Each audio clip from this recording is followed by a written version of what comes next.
Hello,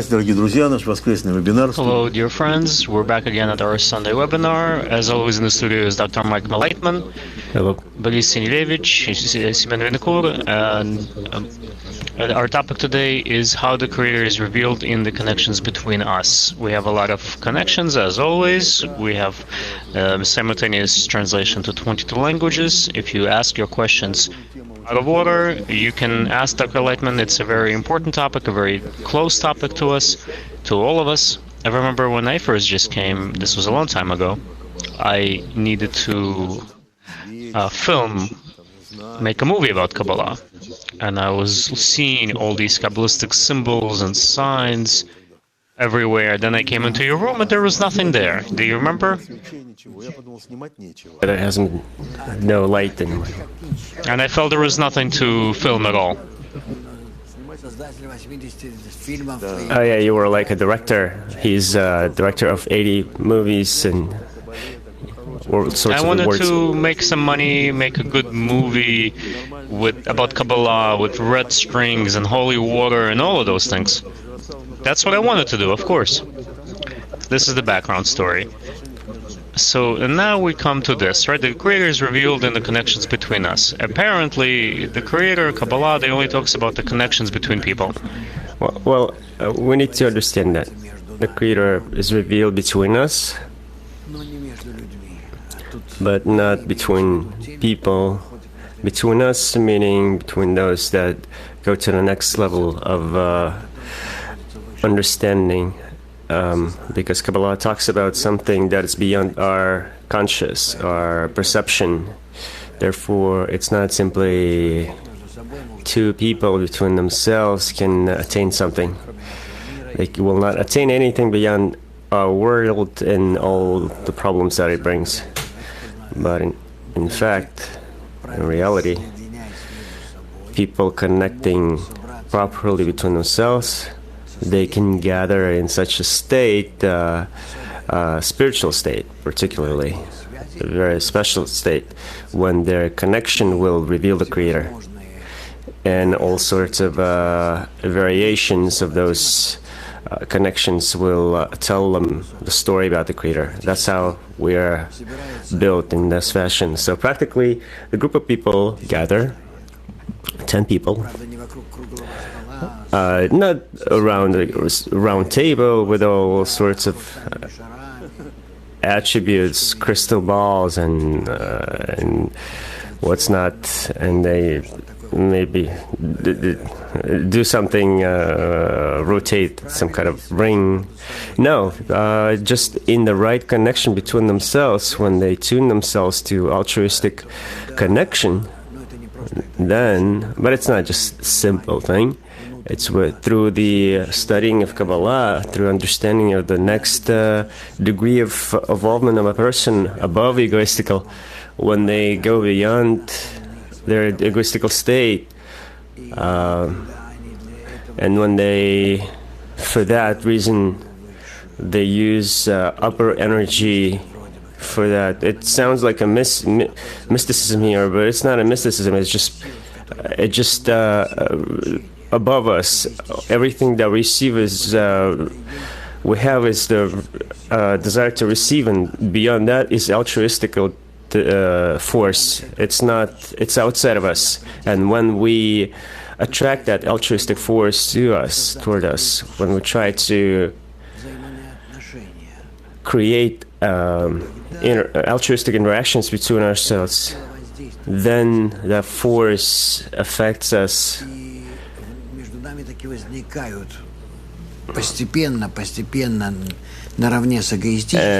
between us, along the egoistical desires that we have, we get the altruistic connections, not natural, and they're called spiritual.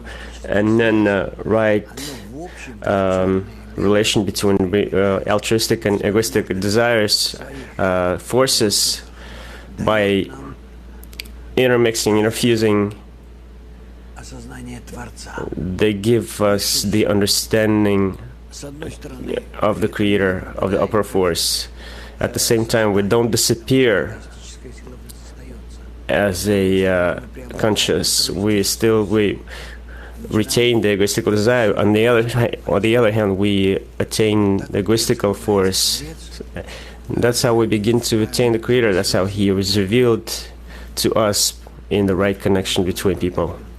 So that took me 5 minutes. You always say that. At the same time, my egoistic desire, my egoistic inclination begins, right? It remains. Right. Then on top of that, you build this egoistic addition. Opposite. It's very difficult for a person to imagine. That's the essence of a very special state of the Kabbalist. He just doesn't soar somewhere, God knows where, but along with his egoistical perception of the world, he also perceives the altruistic perception of the world. And between those two perceptions, he builds himself, and there he discovers the Creator, and in adherence with himself. Question: why is it only in the connections with one another that the people receive kind of the most striking experiences in life? Well, in reality, it's true so, because we are the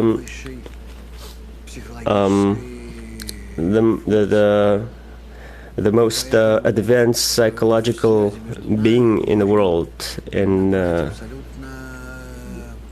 in the connection between ourselves, we can assemble infinite complex of connection between ourselves, and naturally, when we connect with animals, we need to go down to the level of animals, or even with the children. Look at the children. Look at the teachers. Look at those who work in the kindergartens. How they act, how they talk, how they move, just like kids. Animals, especially, even lower, and so on. I know I had a garden keeper. He spoke with the plants. He felt them, and I'm pretty sure they felt him. You could tell by looking at him that he worked with plants, and with people we achieve very advanced states of advancement, development, because in connection with other person, in peer with other person, when we achieve such a state, when we can raise each other, we can interact with each other not in egoistical way, but in altruistic. When I begin to attain only the wishes of other person, and he can fulfill them, and he can mine, and we go outside of ourselves and place ourselves in that partner. We exchange our desires, meaning our hearts. We exchange our hearts or our bodies, and by helping each other and by using Kabbalah, we attract the upper force of bestowal instead of force of reception that we have, and naturally we go up to the next degree of attainment, conscious. So to follow up, right, not only do we get the brightest impressions from relationships with other people, but also the biggest problems. If we can't use them, we're in trouble. But if we can, then we achieve the success. So question here, fresh question. How does my perception of the world impact my relationships with other people? Into your perception of the world, you will in awe that your perception comes to you through other people. If we just don't have such proofs abilities to prove. But if you were to be brought up by animals in jungle, you would perceive world just like them, maybe through smell, lesser through vision, and so on. It all depends on in which environment we are. What we perceive and what we don't is a very relevant thing. We deal with the limits of person. I don't want people to think that I'm some kind of unrealistic person. But once I was filmed with American scientists. We were making a film, What the Blip Do We Know, in San Francisco. So there was a very interesting thought that Indians, I was filmed in North and South Americas, and I met them in Chile and in United States.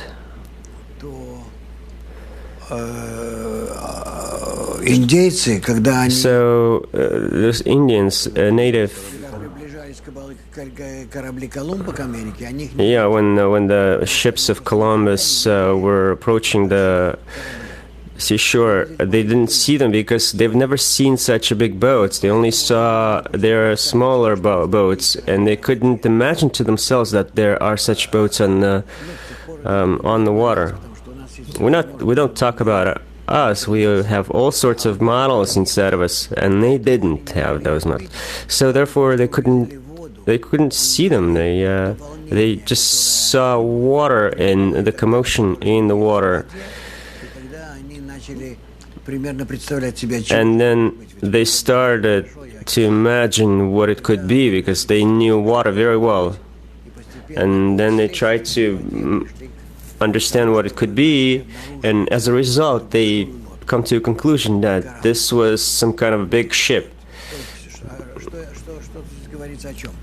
So what are we talking about here? If we don't have such models inside of us, in our understanding, in our consciousness, then we can't see it. So there may be a giant sitting right here, but we don't see him. And we don't see it, right? But today it's not so. We filled ourselves in such a way already. But what I do want to say, that we don't see the spirituality, not because it's impossible to see it, but because we don't have inside of us the model of that world. Therefore, by studying the Kabbalah and by creating between us all sorts of connections, all sorts of methods of communication above egoistical, we build such models, and from that we can very simply begin to sense this upper world here in this volume. Question from Kazakhstan. Does a person perceive the world on two levels? Yes, if he is Kabbalist. So what's the other level? The second is it's a spiritual, which he perceives in his desires to bestow, in to love, instead of his desires to receive. You were saying that the Creator is revealed between them, between two people, but between who?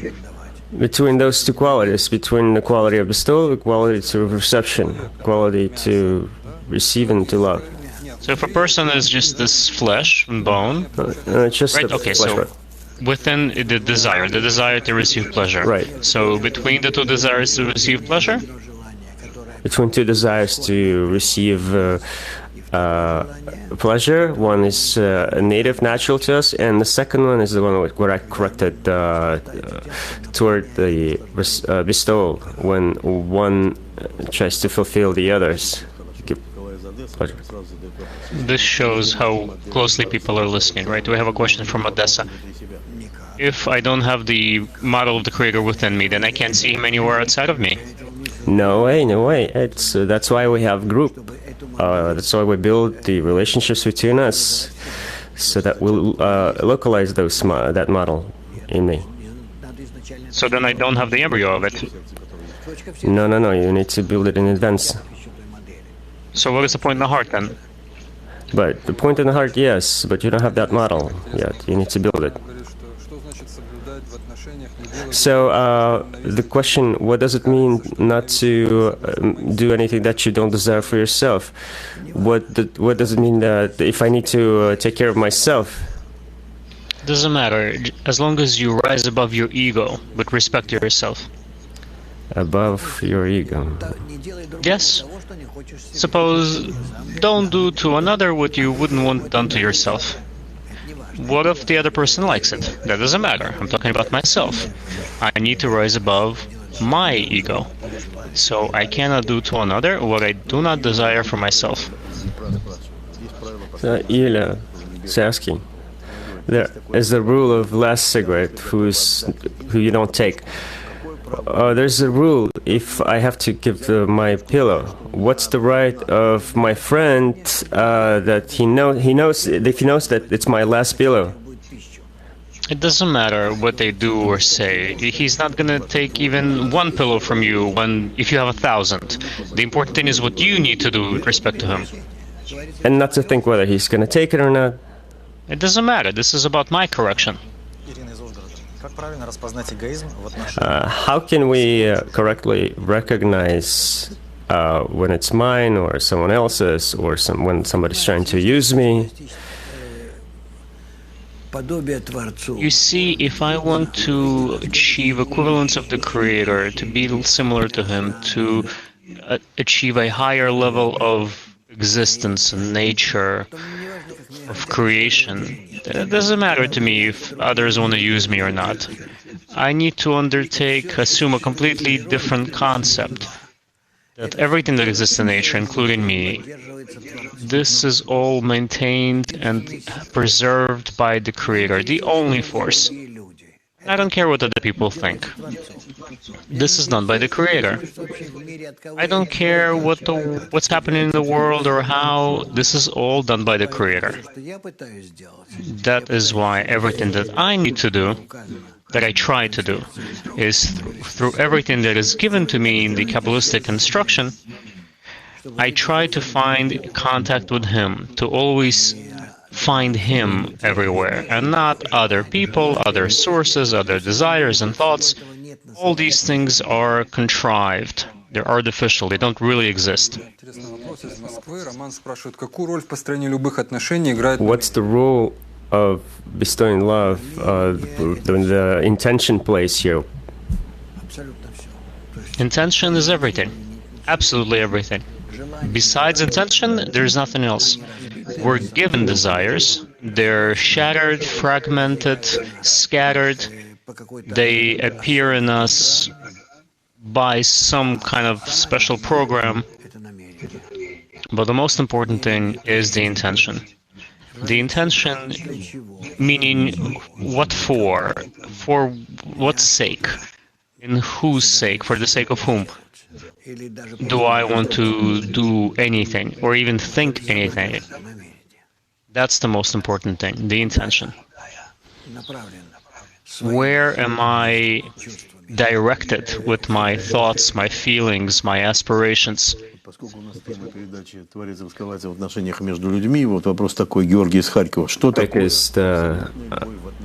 the question, what is love in absolute relation? Why can it be possible between parents and children even? Hold on a second. On what level are we talking about here? Well, you decide that. No, look, then in our world there is no love. In a common sensical sense of the word. I see a lot of young ladies watching us right now. In Moscow right there. I apologize, Moscow. I'm not talking about you.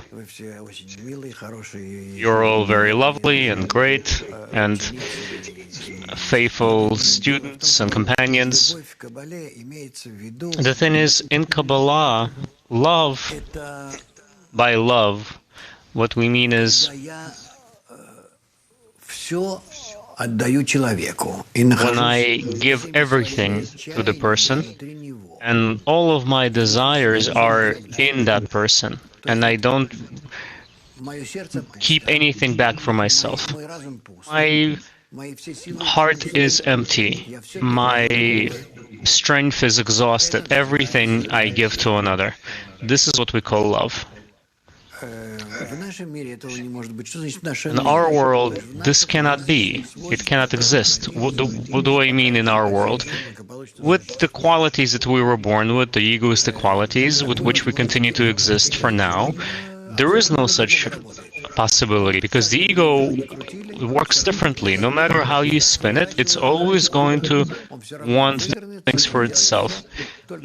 Spin it whatever you like. He's still going to spin back and do what it wants to do, what's good for the ego. So even when we want good things for others, when we feel good towards others, we still only do it because we feel that we profit some way from it. We benefit. That's the only way we can do good things to others. This is why love doesn't exist. There's just one big universal ego. Love begins when in a group we start working with one another. We try to scrutinize our relationships, to aim ourselves at the correct relationships between each other, so that we would desire to bestow, to share, selflessly, to give from myself to another in the group, in our 10, but we can't. And then we begin to understand that we're missing this force of bestowal, we're lacking it, the force of love. Then we start feeling the deficiency for it. How do we find it? How do we reveal it? How do we attain it and receive it? It exists in nature from the start. This force of love and bestowal, it's the quality of the Creator, the force of the Creator. So we need to receive from the Creator a little bit of that force. That is why when in the 10 we try to act toward one another with love and bestowal, and we see that we can't, and then all of us begin to demand from the Creator, give us that force of love and bestowal and the correct relationships with one another. You have to correct us, you have to help us, and that's when we receive this force. And then between each other, between us, the Creator is revealed, this quality of love and bestowal. This can be done realistically. Our laboratory is our 10. When we scrutinize all these things between us, we evoke this positive force onto us, and we actualize it. You always say that in relationship between people, there's the Creator revealed in 10, for the most part. No, only in the 10. Not mainly, but only in the correct relationship, the connection between people in the 10. It's not simple. It's a very precise method that takes a certain time, not a little time. So Sergei is asking when in relationships between husband and wife the Creator is revealed and when he's concealed. I don't see how this is done. But it's written so. It's written, yes, but we're not talking about a husband and wife. We're talking about the force of reception and the force of bestowal. It's husband and wife, or wife and husband. That's what's written in the Torah. But I recommend not trying to do this at home. It's a question from Berlin. In your own experience, how the Creator is revealed, I think about a person, about the Creator, and something is revealed, some new personality or something. What can you say about it? I can't talk about myself. I cannot talk about myself. I only work with my students how to find this quality, force of love and bestowal between them, among them, to reveal it, and in it to reveal the sensation of the Creator. This is what I teach them. and I don't talk about myself at all. Asking, how is it going to help me, this concept about the Creator? Is it going to improve my relationships with other people? No, if what you mean is that you have a very practical task how to succeed in this life, you don't need Kabbalah for this. You can go and use the standard corporeal laws to make things good for you. If, however, you desire to achieve a higher level of attainment, if you want to know why the world exists, the purpose of your existence, why you were born, and how you can live correctly in order to achieve and attain this entire picture of the universe, why it's all here, then you need Kabbalah. But if all you want is how to succeed in this life from when you were born up to the point when you leave, you don't need Kabbalah for that. I'm going to ask, if a person say that I want to establish myself in this world, so then he doesn't need Kabbalah, right? No, absolutely not. The Kabbalah is only going to confuse him. He just needs to know how the stock market works, all these various systems of connections between people, ministries, departments. He can study to be a lawyer, to make sure that he's not taken advantage of. It's the regular story. Become a professional, learn how to steal. The normal story. The Kabbalah is not going to help him in any way. Kabbalah brings us to a level where we love one another. But this world, you just simply, you do what everyone else does. You exploit others. What did you want to ask me? Well, I forgot. So then, a question from Germany. I've heard that between people there's nothing bad created. They only need some kind of correction. No, I'm sorry. There is a lot of bad in human relationships. The thing is, however, that there is nothing in this world that we need to exterminate, eradicate. We only need to correct it. We need to correct our perception, our relationship to the world. So she continue. What is the desire to kill, correct it to? To kill one's ego. All the evil is with respect to the ego, and all the good with respect to everyone else. Right? It's the opposite of what we have today in our world, with everyone. Because the upper world is opposite to our world. In relation to love toward women. When I feel love of other, even egoistical, it fulfills me. I feel it. Isn't it the light of the Creator? Where do you feel this love of another person towards you? In your ego. So what's so good about this? Like, why do you feel good? That he's feeling good? So that's some using sort of a person. So what you need is to, if the attitude towards you is altruistic and you enjoy altruistically, then that would be a perfect connection. So tell us, in the history, in the past, the relationships between people were better than today?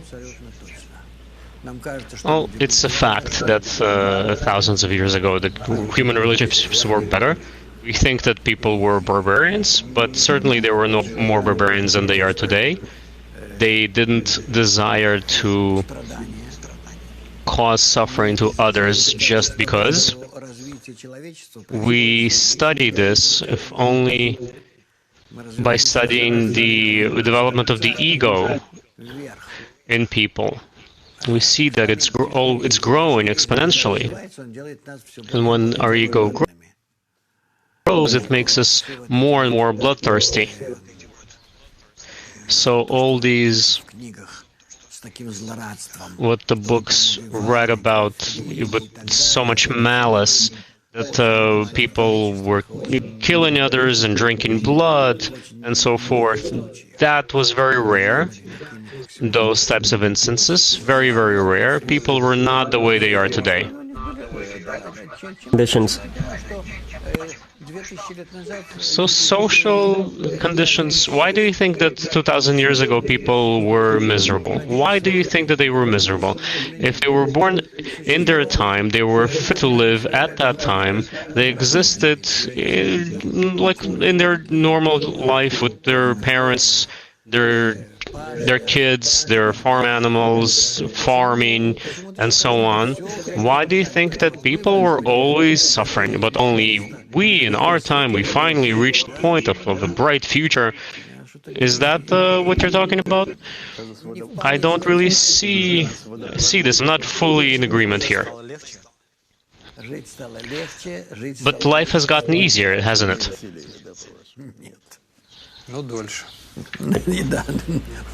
But longer. Yeah, you'll suffer longer.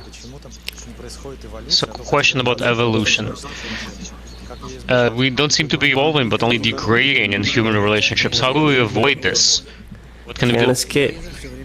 You can't escape, my friend, because the ego always grows. So degradation will always grow until we acknowledge that we need to do something with our nature. We try to compensate our nature, our egoistical nature, which get worse.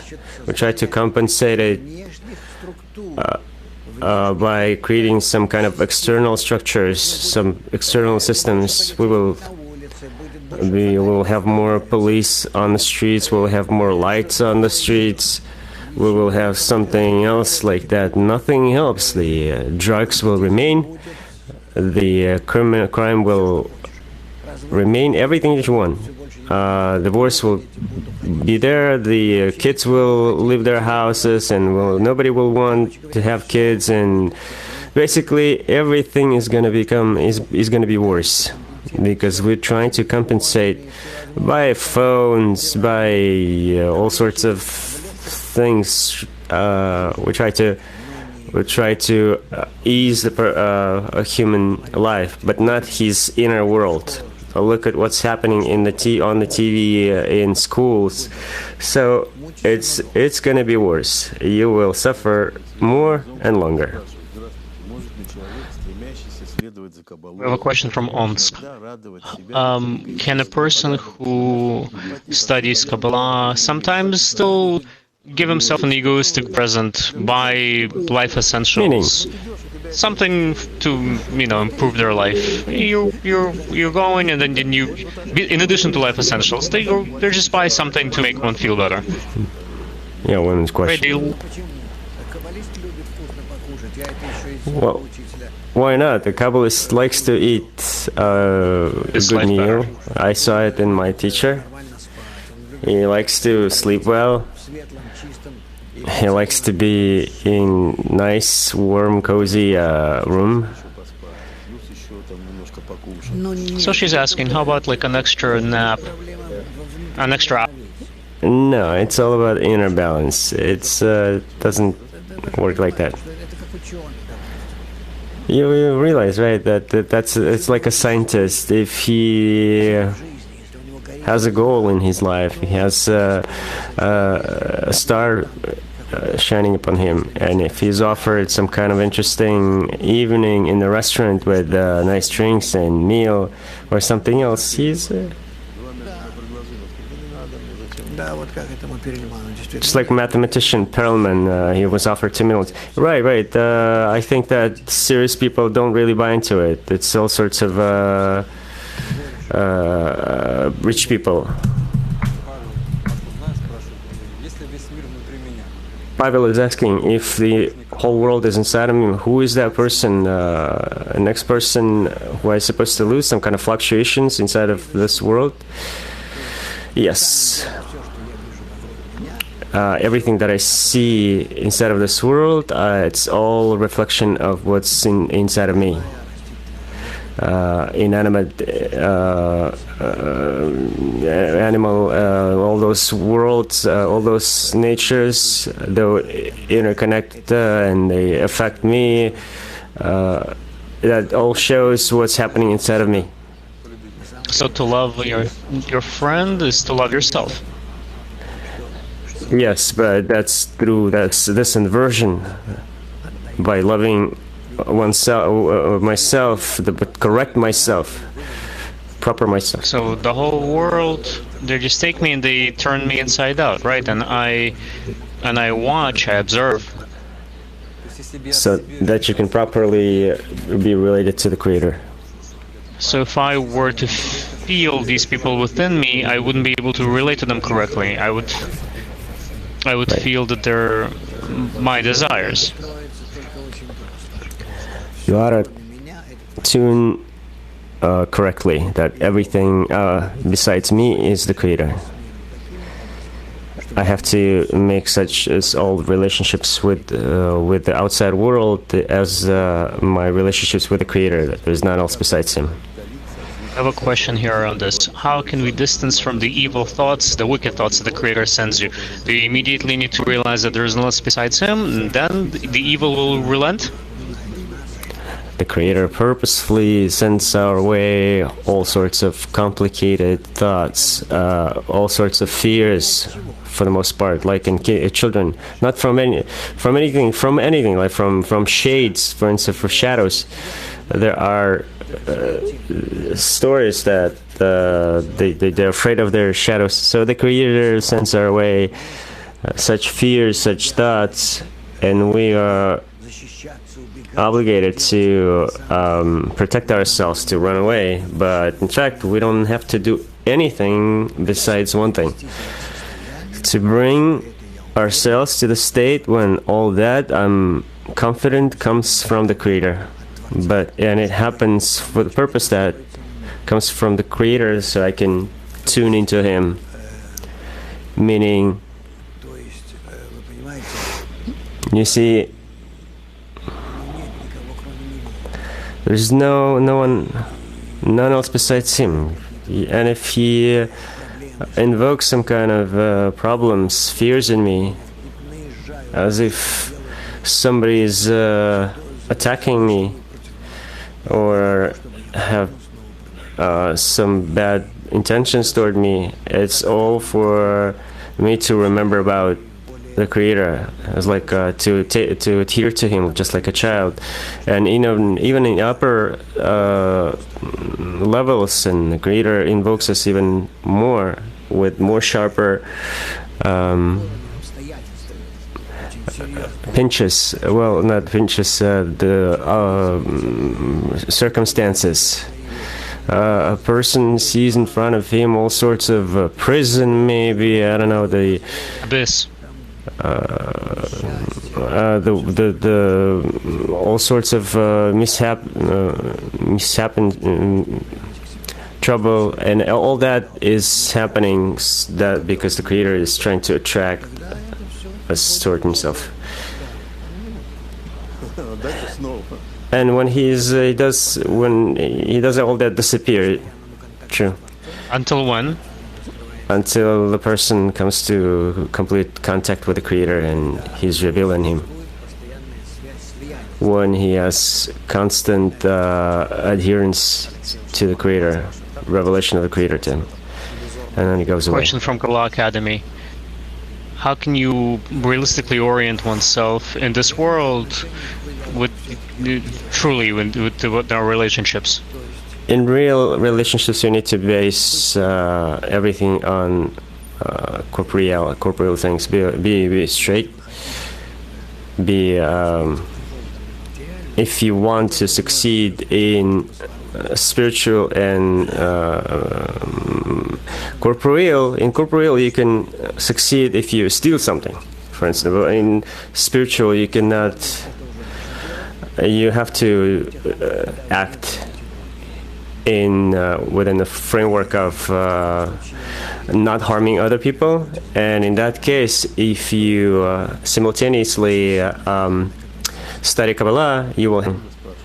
That's question from St. Petersburg. With follow-up to the comment about family. Why is it the family unit is the furthest away from realizing the Creator? Well, because people don't have methodology of correct development of relationships with family. We don't educate people. When a person needs to create a family so that they can create the proper spiritual relationships between themselves, so that the Creator would reveal between husband and wife. So not to evolve this love, not just the animalistic love, and there the Creator would reveal. So there's the giver, the receiver. So each one is bestowing and each one is receiving, and between them there's a force of love and bestowal is revealed. But that is in the future. You say that the Creator is revealed in the 10. Then why does a person need this huge giant world? He could have the 10 and that's it. This huge world is a reflection of a desire to receive, which consists of inanimate, animal, vegetative, and human states. And the human state, the human level is the highest, most highest. And inside of that human there's a point in the heart, and the rest connects to that point. So this desire is so large. This world is so large that we can feel all the qualities of the Creator, all the 4 degrees of the upper light, so all the entire force of bestowal. So a person begins his spiritual development when he has 9 others around him. Only in this lab of connecting yourself to other 10 people. No more than 10. Maybe a little less, but and then the whole world becomes that 10. Yes, the entire world becomes a 10, and more 10s infuse between themselves. And you were talking about the resolution, right? If you look at the world, you see just only a few stars. Right, with a more powerful microscope, you see more stars and so on. So, question, if I do want to reveal the higher level, the higher force of nature, but I don't want to develop any relationships, additional relationships in this world. I understand you very well. I didn't want to be connected with anyone else, and I wanted to only to attain the Creator, and only to deal with the Creator, and the rest I couldn't care less about.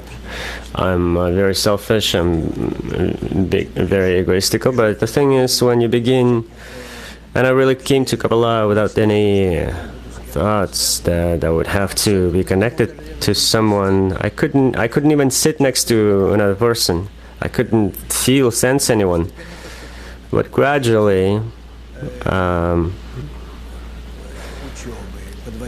through the influence of studying, through the influence of the articles, the upper light, which nevertheless shines upon you a little, and I studied a lot. I've gave a lot of efforts toward it, and you begin to understand. Maybe it comes to you in 10 or even 20 years, but all of a sudden you begin that, yes, that's how it's supposed to work, and no other way. And all of a sudden, all those articles that you've read thousands of times, maybe, all of a sudden they begin to be perceived by you, not just scholastically, not just as they're written in this nice way, but that's how it's supposed to be. That you need to realize those are not just pretty words, not just some. It's live instructions, something that you need to realize now in the 10. And so when I began to understand all that, my attitude changed. I had no choice, and it's good that the Creator held me for so long until I began to understand and feel. So I see that in my students. I see those that study for 15 years or even more, and they're in a state when they're not even ready to very serious group work. So now the question from Belgrade. I'll read it for you. Where is it? Where does it appear? Hold on a second. it was here. Just a second. A question from Chicago. What are the signs of not proper spiritual relationships? Incorrect spiritual relationships, when they don't help him and he doesn't help them, and they don't help each other and integrate and mingle with one another. They don't support each other, because we do need to be that web, that network between that we need to form it, where the Creator can be revealed. We need to catch him there, and this can only happen if we all relate to each other with goodness. And regarding that, what do I do with hatred toward others when I have a big hole in my heart, black hole? It's perfectly fine. You let the hatred be there, start studying, start working with the people who want to reveal the Creator, start studying Kabbalah with them. You'll see that you're not going to need to force yourself. The upper light will correct everything. The Creator has to be in all relationships. How do I build relationships with other who doesn't have a point in the heart? I only need to establish this relationship with the other friends in the 10. That's it. I don't need anything else. There are billions of people in the world. I don't need to forge any kind of relationship with them for now. I have the 10, the 110, and that's all that remains. It's just my one love in life. Everything else, we'll see how the world just begins to constrict and include itself into the 10. And it's 10 people, right? Yes, 10 people. Biological people, yes. They're biological for me for now, and then later I will stop seeing these biological bodies. We'll start seeing the desires between us, the way that our desires interact, more egoistic, less egoistic, the intentions that govern them, and so on. The bodies will begin to vanish from our perception. And the quantity... No, not the quantity. The quantity will turn from people to desires to sfirot. And then you will have the 10 sfirot, one parzuf. So the question is, there collective egoism, evil, collective evil? The collective ego does exist in nature, but the Kabbalists, what they're bringing us to is the development of collective altruism. Because when a person goes to the group and he covers that egoistic attitude he feels towards others and just starts acting that his attitude towards others is good, it's altruistic, it's bestowing, he forces himself to do it. Why is it effective? Because in so doing he invites the illuminescence of the upper light, the surrounding light, the so-called Or Makif. And it shines on me to the extent that I make these efforts to draw closer to the friends. And from those efforts that I make, those exertions, they become qualities. And slowly, bit by bit, we develop these relationships with others. Question, depression is from lack of others or from lack of toward oneself? No, depression is a very broad notion. It may also be like an issue of a chemical imbalance. It can be many different things. But on the whole, depression, the reason is that a person is too much of an egoist. So there's a lack of pleasure, lack of satisfaction with what you have. So on one hand he has pleasure but no goal, and his ego is unfulfilled. That's the regular depression, normal depression. But then there is also the medical kind of depression. It's different, but still, the foundation is the same. Actually, the foundation of all illnesses and all levels is the same. is that our egoistic desire does not get the right kind of fulfillment. Just as with cancer. Cancer happens as a result of a cell. It's not correctly connected with the other cells. It starts devouring other cells, and as a result, it dies itself. So, all illnesses are egoistic states manifested by ourselves. For spiritual relationships, intentions are enough, or we also need actions? Spiritual relationships require actions as well, because if there are no actions, then there is no relationship. If I feel love towards someone, then I want to show my love toward them with my actions. Why even regular relationships in 90% of times end with ending those relationships? We can't. We don't know how to preserve a relationship. We don't know how to love. We demand a kind of feeling in return that our partner may not be capable of. We don't have this understanding of all we know is I gave and I want to receive exactly as much in return. So this annulment, there is no annulment in us.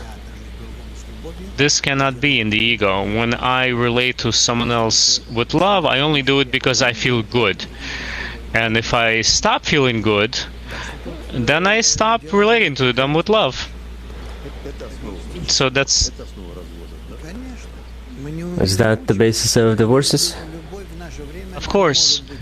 Love in our world cannot be as simple as it used to be in the animate level.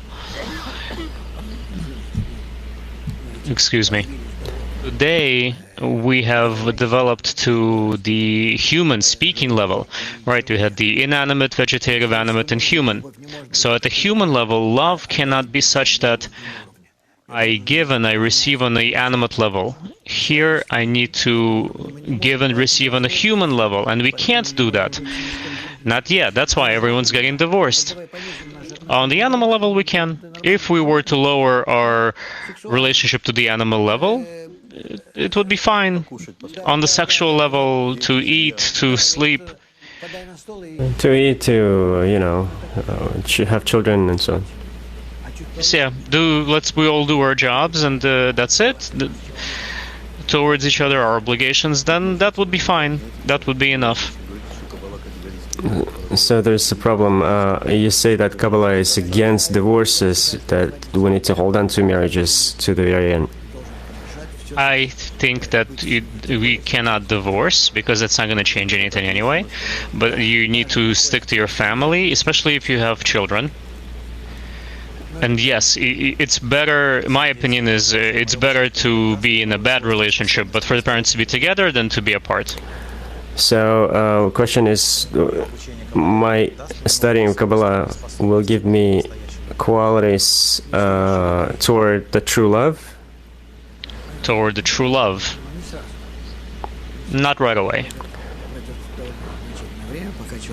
A fair bit of time is going to pass by before a person will understand what is love from one to another and how to form it. So the person has to pass this point of no return, that's my state, and... Yes, this is what we need to do with children at school. Otherwise, what are we doing? Right, a person gets like a diploma. What is this diploma for? That he can multiply, he can do fractions, but he can do anything, he doesn't know how to operate as an adult, as a grown-up. Otherwise, you shouldn't even release this person into life, into the world. And look at these people, they're all miserable because they weren't prepared correctly to life. So you think that the students can receive such a preparation? Of course, and this is what they're earning. This is what they want, but they don't know. That's why they're so unhappy. Tell us, what's the expression of love of Kabbalists in the world? The Kabbalist wants to bring the world to its best possible state, to the optimal state. That's why the Kabbalist disseminates the ideas of Kabbalah and tries to talk about them everywhere. Is it visible? Well, to the extent that the world perceives it, understands it, yes. Otherwise, no. I can't fill a stadium and talk about this in front of tens of thousands of people. I can't talk in all the newspapers. I do what I can. Most important thing that I do is to teach my students. Well, a straight question. To show off love, is it only between Kabbalists or in any societies? I don't know about others. What we need to do here is we need to play love to one another in order to draw the upper light, the surrounding light. That's what's necessary. We use the inductive method. We work with forces, very powerful forces of nature. And when I pass through myself forcefully this feigned good attitude towards my friends, and we all do this towards one another, in so doing we draw the next level of nature, the higher level on those forces, and they come down. And this happens when we know that our nature is different, it's opposite, but we try anyway, we exert, and then we let this force correct us. Well, there's such thing that when you give a present to someone else, you need to tell everyone. Of course, you need to tell everyone. You can't be shy, because in so doing, you give a good example. Really? In so doing, you advertise love for the world. So what kind of envy it invokes in me? Yes, that everyone needs to give presents. He and he and he. That's so. When I give a present, I have to tell others. You don't need any false modesty here. You see, it's all falsehoods and it doesn't lead anywhere. Let everyone talk about the fact how they desire to give presents to others. I've tried to give a present and not to tell everyone. And so you did tell them? Yeah, of course, I tried, but... But would you want to have done it? Of course I wanted. Or did you want it to be like as if you were keeping it a secret, but then it was revealed somehow? That's how the ego works. 2 short announcements. There are going to be 2 lectures in St. Petersburg, which you can sign up for. And next week, from 16th to 18th of June, we meet in Malta, all together as one, in one World Congress Convention. Please come, all people that live nearby. I hope to meet everyone who lives within 1,000 kilometers of there. I hope to meet you there. Goodbye. Be well. Take care.